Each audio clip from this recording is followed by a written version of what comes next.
রাধে রাধে সবাইকে। সবাই কেমন আছেন? আশা করছি সবাই খুব ভালো আছেন।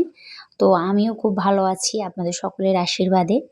তো আসলে অনেকগুলা ভিডিও আমার মোবাইলে করা আছে। একটা ব্লগই ছাড়তে পারছি না। এডিট করার কারণে এডিটে অনেক সময় লাগে, যার কারণে সহজে ব্লগ ছাড়তে পারি না। তো আজকের ব্লগটি হচ্ছে আমাদের নতুননগর বাজারে শিববাড়িতে শিবের মাথায় জল ঢালবে। তো বেসিক্যালি ওখানে যাচ্ছি। সাথে আমার একটা দিদি আছে, এই দিদিটা আমাকে নিয়ে যাচ্ছে। আসলে আমি জানি না। তো দিদি আমাকে বলেছিল, তো আমি আগের পরের দিন সকালবেলা ঘুম থেকে উঠে স্নান-টান করে পুজো-টুজো দিয়ে একদম কিছু খাইনি। তো নির্জলা একদম আমি শিবের মাথায় জলটা ঢেলে এসেছিলাম। তো এখানে বেসিক্যালি আমি যেতে, যেতেই পৌঁছে গিয়েছিলাম মন্দিরে। তো তোমাদেরকে দেখাচ্ছিলাম। এখানে কেউ আসেনি, আমরা অনেক আগে চলে গিয়েছিলাম। বলেছিল ৮টার সময়, আমরা গিয়েছিলাম ৯টা ৩০-এ।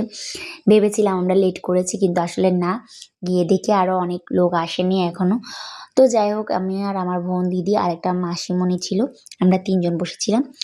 তো এরপর তার মধ্যে চলে এসেছে আমাদের মানে ওদের গুরুজি। উনি হচ্ছেন গুরুজি। গুরুজির ওনার বাবা ছিলেন ওনাদের গুরুজি।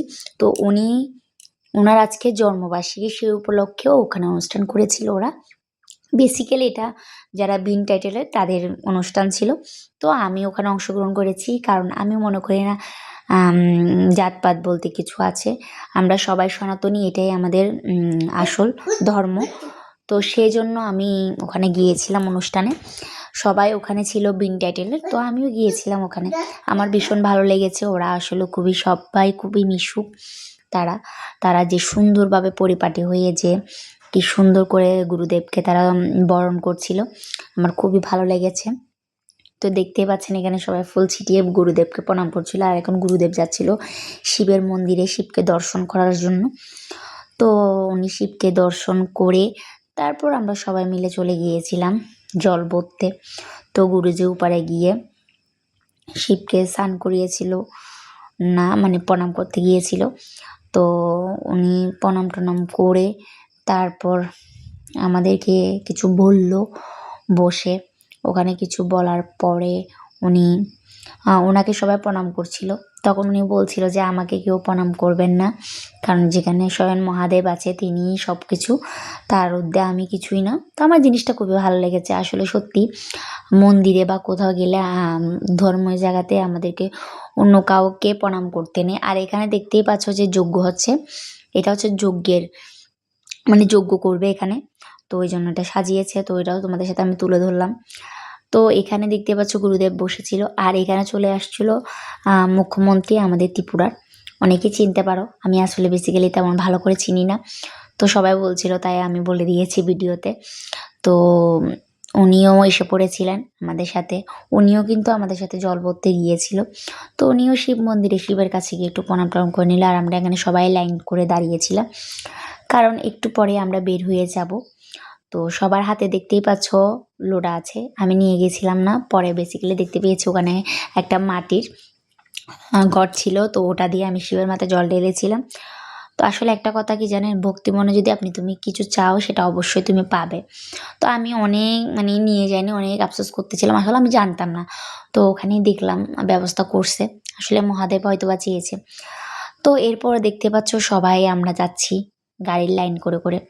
আর এখানে দিদিটা দেখছো, ওরা বলছে আমাদেরকে একটু নাও ভিডিওতে। তো ওদেরকেও একটু ভিডিওতে নিয়ে নিয়েছিলাম। আসলে আমি ভয়েস করতে গেলে মানে কি বলবো না কি বলবো বুঝে পাই না।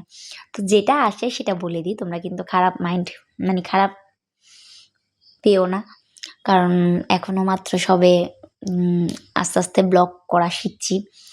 আসলে আমার ব্লগ করতে ভালো লাগে, আর কিন্তু এডিট করতে খুবই কষ্ট হয়, কারণ এডিটে অনেক ঝামেলা থাকে। আর এখানে দেখতে পাচ্ছ যে পুকুরটা আছে, পুকুরটার থেকে আমরা জল নিয়ে গিয়ে বেসিক্যালি ঢালবো শিবের মাথায়। তো আমরা সবাই মিলে যেতে যেতে বলছিলাম হর হর মহাদেব।